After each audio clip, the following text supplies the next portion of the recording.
أهلا بكم.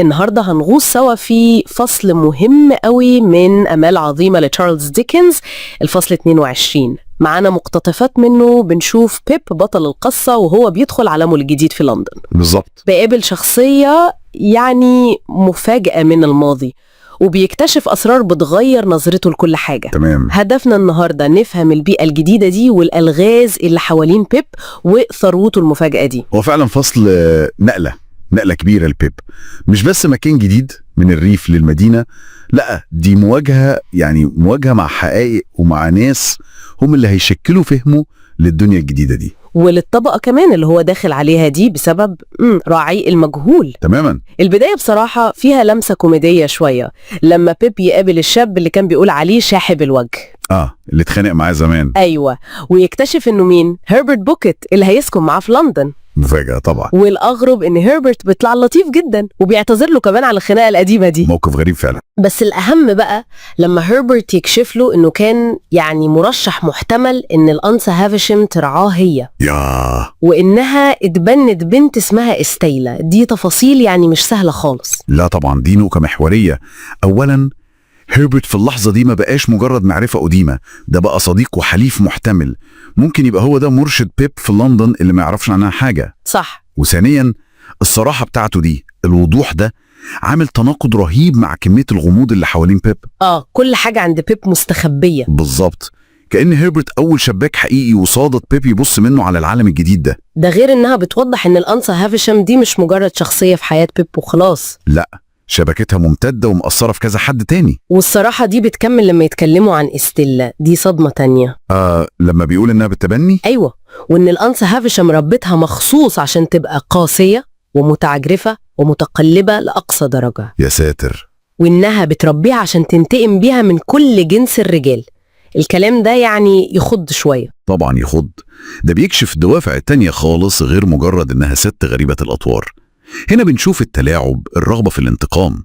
الآنسة هافشام هنا زي ما تكون مهندسة لمشروع انتقامي، وإستيلا هي الأداة بتاعتها. بالظبط، وده بيدي بعد مرعب للشخصية دي.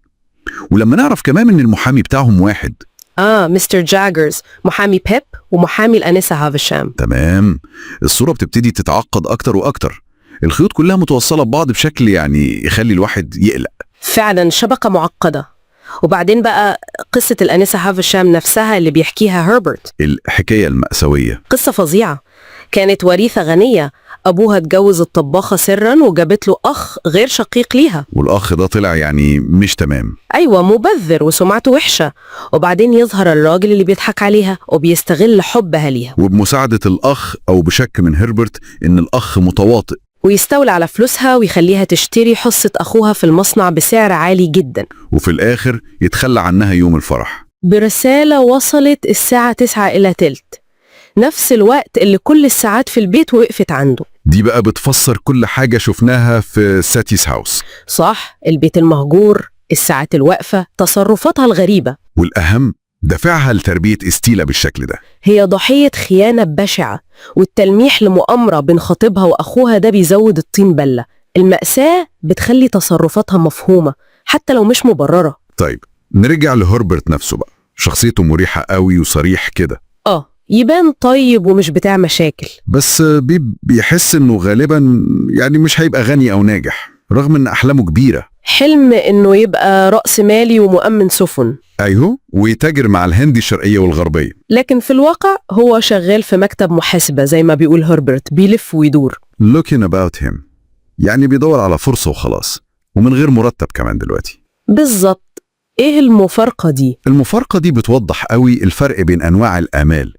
امال بيب اللي اسمها عظيمة مصدرها غامض وفلوسها موجودة، وامال هربرت اللي هي برضو كبيرة بس على الارض الواقع حشة جدا، كأنه حلم بعيد قوي. ممكن نقول ده نقد لطيف من ديكنز لسذاجة بعض الطموحات في الوقت ده. وفي نفس الوقت بتخلينا نسأل، هل امال بيب واقعية اكتر ولا هي كمان فيها سذاجة من نوع تاني؟ وفكرة انه يسمي بيب هاندل دي برضو اضافة لطيفة كده. نسبة لمقطوعة الحداد المتناغم، لمسة ظريفة. لكن الكوميديا بترجع تاني لما يروحوا بيت عيلة باكيت في هامر سميث.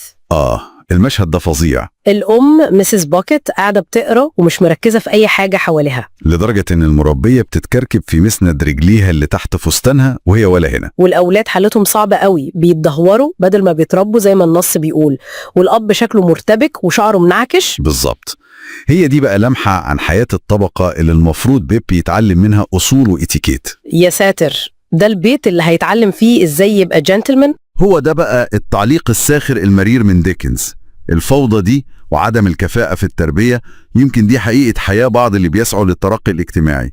الصورة المثالية اللي في دماغ بيب، الواقع ممكن يكون مختلف تماما، فوضوي كده. ده بيعمل تناقض قوي جدا مع الجدية اللي بيب واخد بيها مهمته جدا. يبقى في النهاية الفصل ده واللقاء ده كان نقطة تحول كبيرة لبيب. بكل تأكيد. كسب صديق حقيقي زي هيربرت، عرف معلومات خطيرة مقلقة كمان عن هافشام وستيلا، وشاف بعينه النمحة عن العالم العجيب بتاع عائلة بوكيت اللي هتبدأ رحلة تعليمه معاهم. فصل مليان أحداث فعلا. والنقطة بقى اللي ممكن نفكر فيها بعد كل ده، ازاي صراحة هيربرت دي ومعرفته بتاريخ هافشام وعلاقة أبوه بيها، ازاي ده ممكن يأثر على نظرة بيب للأمور وعلى سعيه إنه يبقى جنتلمان. بالظبط، خصوصا والغموض لسه محوط مصدر فلوسه. هل صداقة هيربرت دي ممكن تكون هي مفتاح إنه يعرف الحقيقة؟ يمكن. دي أسئلة كبيرة الفصل ده بيفتحها وبيسيبنا نفكر فيها. Welcome to the deep dive. You sent us these interesting excerpts from A Pale Young Gentleman and the Pocket Family. And, well, the title itself suggests we're in for some interesting characters, wouldn't you say? Oh, absolutely. It definitely catches the eye. And our job today really is to dig into these passages you shared, unpack them, and, pull out the most fascinating bits. Exactly, because these excerpts, they really do give us a window into, well, relationships and maybe some Victorian social stuff going on. Sure. It's like getting a snapshot of a very particular world through these people's lives. And right in the thick of it, we find our narrator Pip, though he's not named Philip just yet, having this rather surprising reunion. Yes, with the pale young gentleman, Herbert Pocket. And it's unexpected because their first meeting wasn't exactly friendly, was it? They had a bit of a fight. Not at all. So they're meeting again in Barnard's Inn. It's got this great element of surprise. And the fact that they can laugh about it almost immediately, that says a lot, I think. Yeah. Maybe about forgiveness or just, seeing the funny side of it. Okay, so let's talk about Herbert. He seems straight off like a genuinely good-natured guy. Very much so. Quick to apologize for the knocking about, as he calls it. But there's also this feeling, isn't there, that maybe his plans don't always quite work out as intended. That's a really good point. The narrator mentions how he rather confounded his intention with his execution, which suggests someone, charming, maybe a bit idealistic, means well, but perhaps not the most practical. But definitely not malicious. Seems incapable of it. Right. And even in that apology, he hints at his circumstances, saying he was rather on the lookout for good fortune. Sets up his later ambitions. Yeah. But what struck me initially was how open Herbert is, especially compared to the narrator, who seems a bit more reserved at first. That contrast is interesting. It probably reflects their different backgrounds, maybe just their personalities. Herbert jumps right in, suggests first name. And gives that really memorable reason for preferring Handel over Philip. Yes. Yeah. The spelling book stories. It's brilliant. The lazy Philip, the fat Philip. It's such a funny, specific way to kind of, break the ice and show his personality. Totally. And bringing in the harmonious blacksmith. Yeah. It just paints him as this imaginative, slightly offbeat character.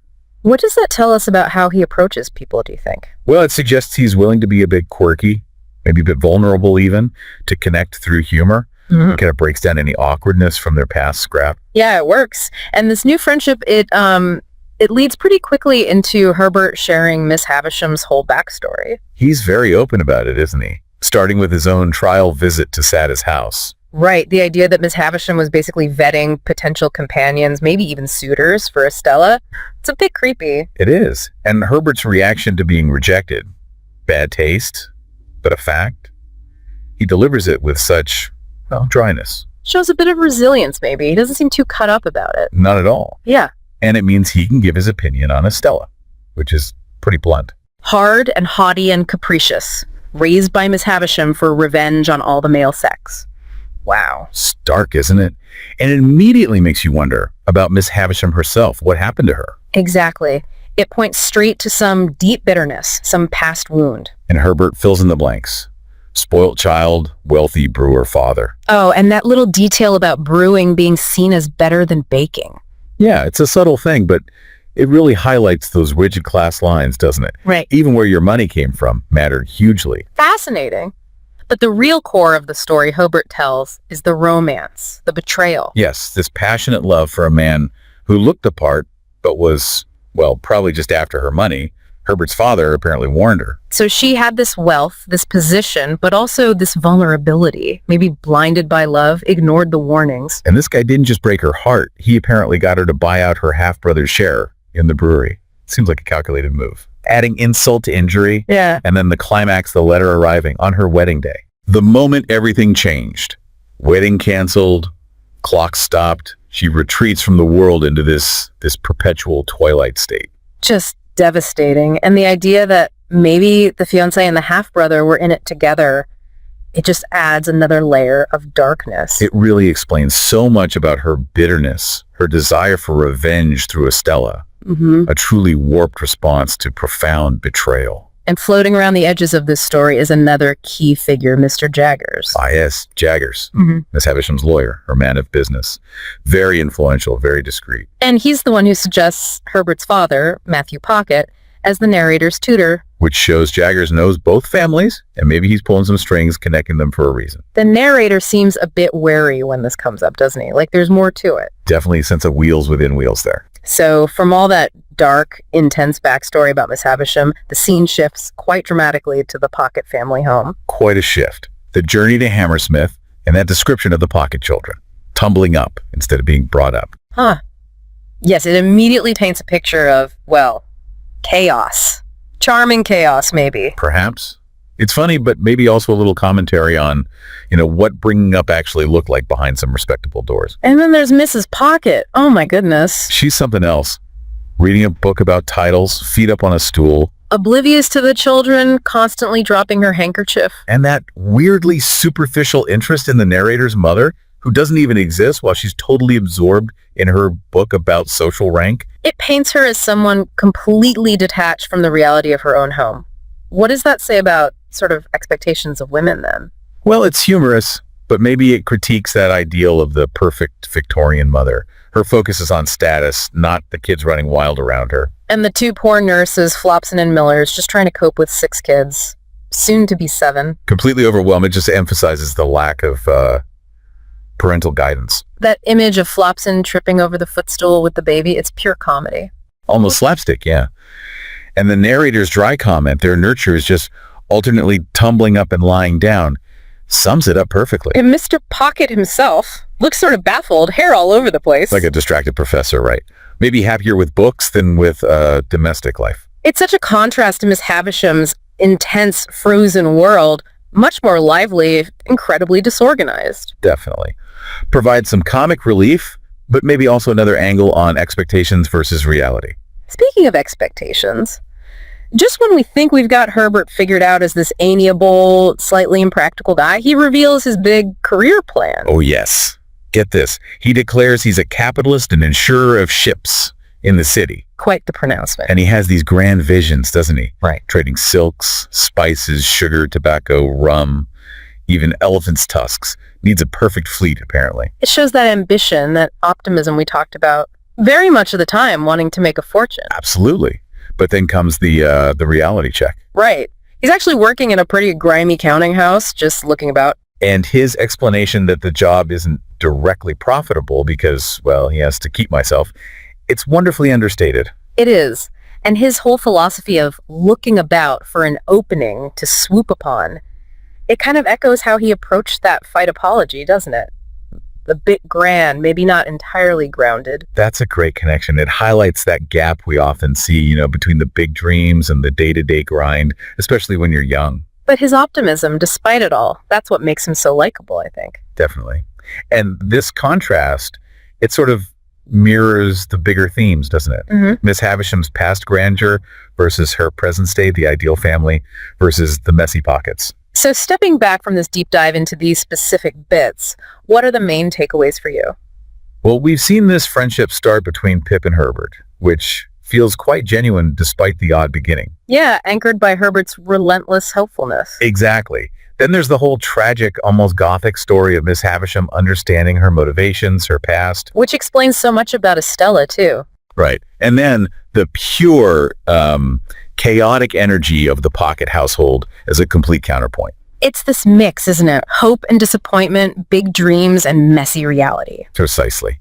How the past shadows the present for someone like Miss Havisham. How Herbert keeps looking forward. How the Pockets just sort of exist in this muddle. It's all very human, set against that Victorian backdrop. And it definitely leaves you thinking, doesn't it, about, the pressures, social pressures, personal histories that shape what these characters expect versus what they actually get. Mm-hmm. And how might these first meetings, these revelations, actually hint at what's coming down the line for them? What else is hiding under the surface of these interactions? Maybe burdens or even opportunities we haven't seen yet. Lots to mull over. These initial encounters really set a lot in motion. Definitely something for you, the listener, to consider as we wrap up this particular exploration.